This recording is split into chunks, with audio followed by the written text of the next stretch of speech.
I'm delighted to welcome today Judith Ragg from Brickbot Property Finding Services. Welcome, Judith. Hi Elaine, thanks for inviting me on. Delighted to be here.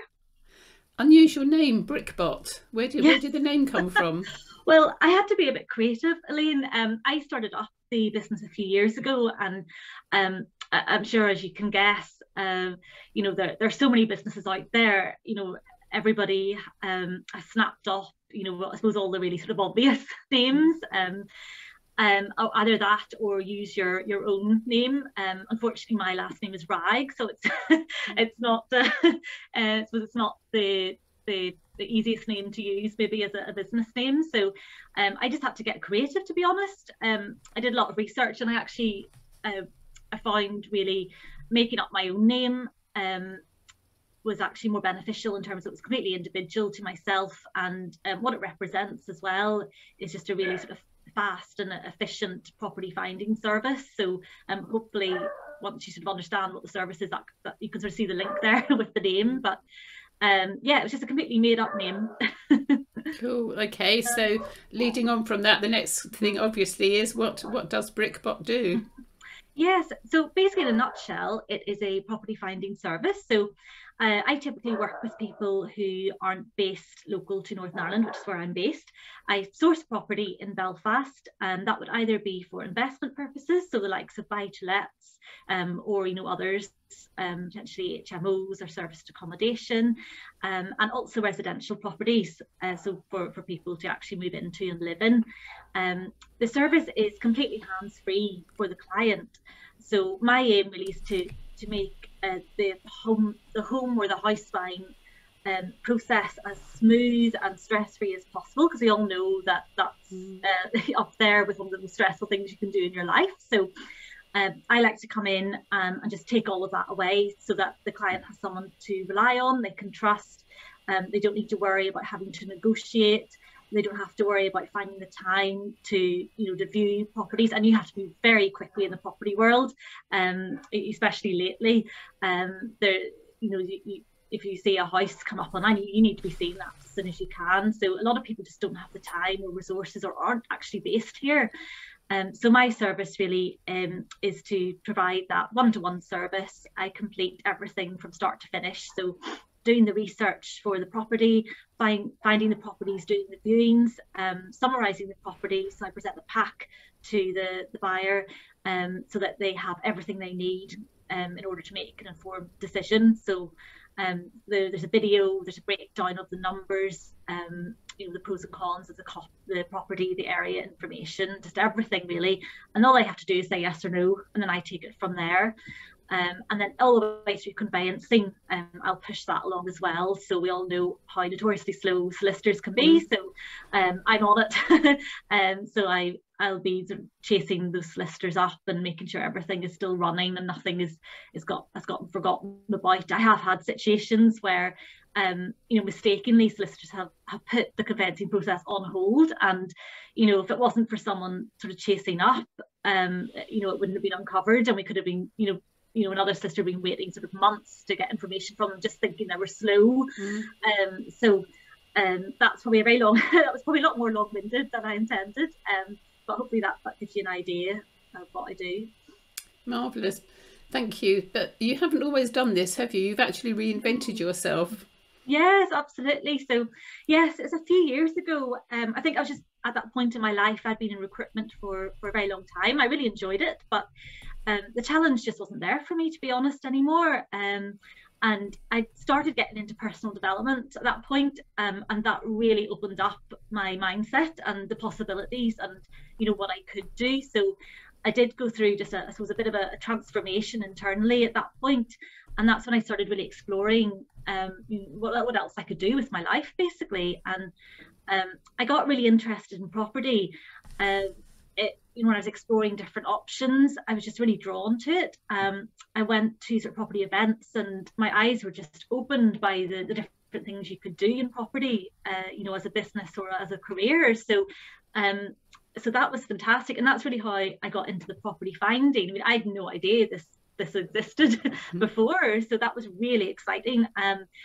And I think as well, and maybe part of the influence unknown was that in my family and wider family, they'd all sort of been property businesses, whether it be in owning investment properties or development and building. That had all sort of been there.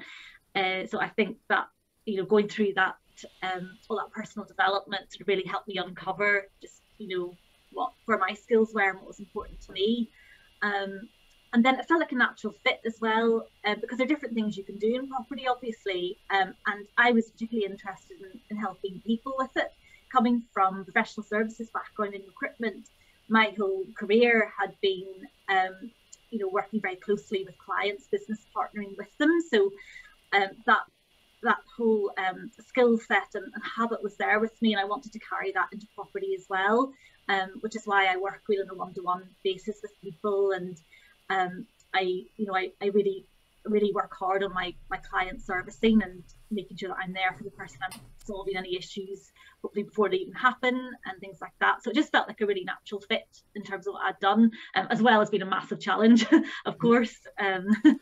You mentioned personal development. What kind of personal development activities were you doing?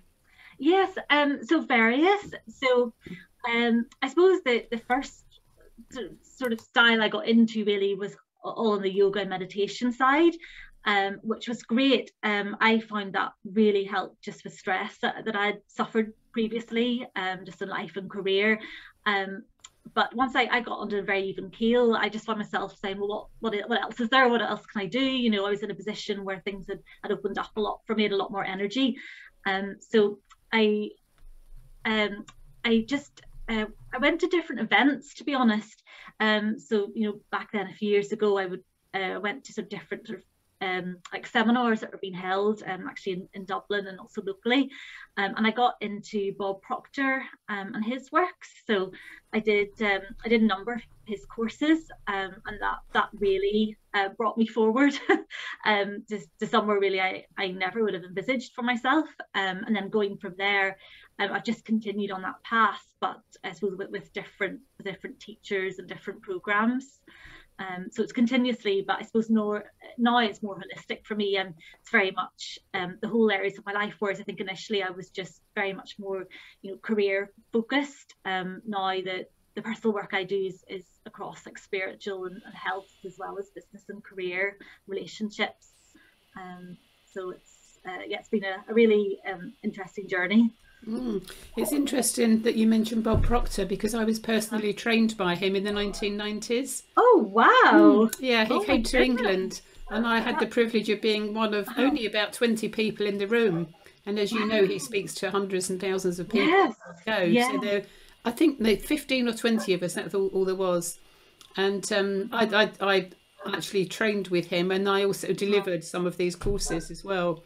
So particularly to young people, so I know how useful they are, and how when you know what to do, and you know that actually when you've got the confidence, the inner confidence, you can achieve anything you want to. And you know how to deal with people. And that's what it opens up in you. Actually, it gives you that confidence to sort of feel in control really of any situation, and also to create your future. Which were ideas that were really new to me, actually. So that's fantastic. So he died recently, as you probably know. And there was a lecture that he did quite recently that was given out free of charge on the internet, and I watched it just out of curiosity. And I had to smile to myself, because many of the slides that he was using are slides that I had way back, over 20 years ago, but he'd made them more modern. He'd jazzed them up a bit, and he's made them more modern. So that was interesting. But the messages are still the same. Help yourself. Then you can do anything at all. You can help people around you. You can, you have ideas. You get the energy when you've got the confidence, the inner confidence, the inner health. Everything works from the inside out, doesn't it? That's it, exactly. And it's just knowing what the tools are to be able to help you. These are not tools that we have in our day-to-day life that are given to us. So I think it's so beneficial. I'd recommend it to anyone, to especially the Bob Proctor courses, because that was really the massive start for me. But I suppose any sort of personal development program. Absolutely. So you're a walking, talking example of somebody who's got a bit fed up, got stressed, started, you know, the yoga, the relaxing, and then the mindset stuff, and then to the business that you've got today, which is very successful. So it's wonderful, encouraging, inspiring for other people to hear these stories. So thank you for sharing with us, Judith. That's really, really helpful. Thank you. So what would be your top tips for anybody who's thinking of changing their career or changing their circumstances? What would you suggest that they, you know, where do they start? Where do they start? Well, yes, I mean, as we were talking about, I think mindset is so important in that, because a lot of people just get held back by the, you know, the paradigms in their head, and just, you know, their normal living. So it does take bravery, and I think exploring you know, tools that can help you is definitely a tip that I would share, because you know, people obviously do it without the tools, or maybe they're using tools unknowingly, but I think if you are sort of feeling that you're a bit stuck, but you're really procrastinating, or you're not sure of how to go forward, then, you know, definitely start exploring what's out there to help you, because there's so much. I mean, there really is. It's all there. That's the wonderful thing, and it's all there, a lot of it for free, but I mean, certainly the paid courses will you know, will strengthen that resolve within you. So I suppose that would be my first tip. And I suppose it depends, you know, if you have an idea of what you want to do or not, but then, you know, another thing obviously is to start researching, really, you know, what might interest you, you know, what are you good at. One person told me to, you know, write down the pros and cons just actually of your current job, so you can actually see what is it you like. You know, not necessarily having to stay in that particular job, but you might be able to pick out the skills then that you're good at and you like, and then you can start thinking, well, what else, you know, would they work in? Likewise with the cons, then it'll give you a good idea maybe of what type of roles to, or careers to, businesses to avoid. So yes, that's 2 tips. So third tip, I think,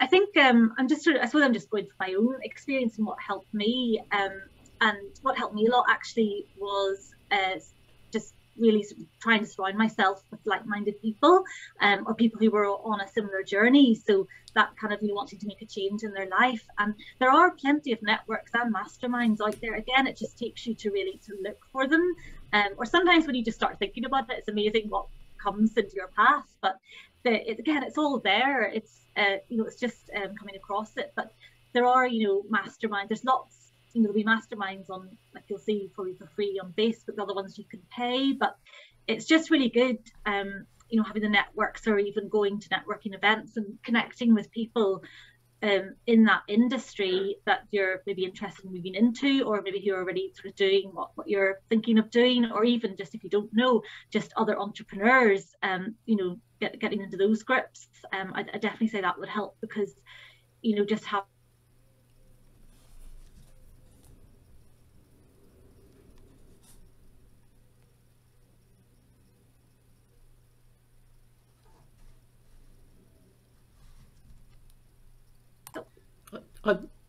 I lost you a moment, so I just paused the recording. Oh, right. So you were talking about doing the you know, attending network events and so on, and it's really interesting that when you've got an idea, you're giving off a frequency, and you know Bob Proctor talked about this. And when you're in the frequency, people who are on the same frequency as you, we all kind of gravitate together, and then doors start opening, collaborations start forming, friendships form, and it's all because you had a thought, an idea, and then you put it out there, and then you resonated with other people that were doing, you know, having similar thoughts. So yeah, really important, the mindset. So fantastic. So we've got some tips, mindset, and reducing the stress is huge, of course, because we can't do anything, we can't think straight at all if we're stressed. So calming down and de-stressing with various different ways. But thank you, Judith, for telling us about Brickbot. It sounds an ideal service. It should be available anywhere and everywhere, not just in Belfast, but I guess you've got your hands full. Yes, definitely. The other thing I just want to mention, somebody said to me, about house prices at the moment. They were saying that very little goes for the asking price. Some of them are going 30, 40, 50,000 over the asking price. Is that the case in Belfast? Yes, it has been, and partly the reason for that was the stamp duty holiday and lack of houses coming onto the market, because people were holding back because of what was going on with COVID, with Brexit, etc., world events, sort of makes people cautious. So that created the situation where you had lots of people wanting to buy, and you had people during lockdown had saved a lot of money, so there were a lot of cash buyers after COVID as well. Yeah. I know what I don't know how to say that might, but there were a lot of people that were ready to buy, and for a while, first-time buyers couldn't get mortgages during the COVID period as well. But that's all resolved. So you had a whole funnel of people, but not enough houses. So that created that whole bump in prices. But Elaine, I see it all stabilising. I know it's it's like when people ask you how do you see it going this year, it's you'd love to have that crystal ball, because you can't predict what's going to happen around the corner. Like look at sadly what, like, Ukraine. We don't know what's going to happen and how that's going to impact our lives. But in terms of property, I have seen it stabilise a bit. Certainly in the Belfast market. Can't speak for the rest of the UK, but there is still there are still a lot of buyers about. So there's still that competition for houses, but we're not seeing those huge hikes so much in terms of 30 to 40,000. The ones on the market now, you're not going to get them below the asking price, and quite often you probably will have to go a bit above them, but I do think that is going to change, and we are going to see stabilisation. I mean, we're not going to have a situation like we had before, coming up to the recession in 2007. I mean, we're not going to be going crazy like that. So I think we are going to find things a little bit better this year, and I think people are going to be putting more on the market as well. Agents are already starting to say they are seeing a bit more stock coming on, so hopefully we're getting over that period. But it's just crazy, because you have to sort of think long term as well. Maybe okay if you're intending to stay in the house your whole life, but certainly if you're buying as an investment property, it does not make sense in terms of the numbers to be paying way above asking price. How long is it going to take that property to come back up to that price once things do stabilise? A lot of mortgage companies would give mortgages because the prices were just way over the actual value of the house. So it's certainly not a wise decision to be paying massively over asking price. I'd also heard that young people now are getting 40-year mortgages. I was astounded. Is that right? Yeah. Well, funny enough, now when I bought my first house, it was a 40-year mortgage. Oh, goodness. Of course, I was quite young at the time, so it was okay. The numbers that way were working out, but I certainly wouldn't do it now. But yeah. But I suppose, the idea is that they will hopefully be able to reduce that term, once they get get started off. But as long as we don't get to a situation where we're being offered, over 100% mortgages or 125% mortgages, so that's part of the reason we got into the bad situation last time all those years ago. So yeah, that's what I remember. I remember colleagues buying for 125%, and then they would use that 25% for the refurbishments and so on. Yes. And because they had it on and a lot of them had it on endowment mortgages. Some interest only. There's a whole variety. So I think we've come a long way in the past few years, for sure. Yeah, learned a lot. So thank you again, Judith, for explaining what's what, and well done for working with your mindset and reinventing yourself. That's a lovely story. So how do people find you? Can you tell us your website details? Yes, yep. So the website is www.brickbot.co.uk. So it's just BRICKBOT. Lovely. You can also, if you want to email me, it's just it's Judith Ragg. So Judith and Ragg is RAGG for golf @brickbot.co.uk.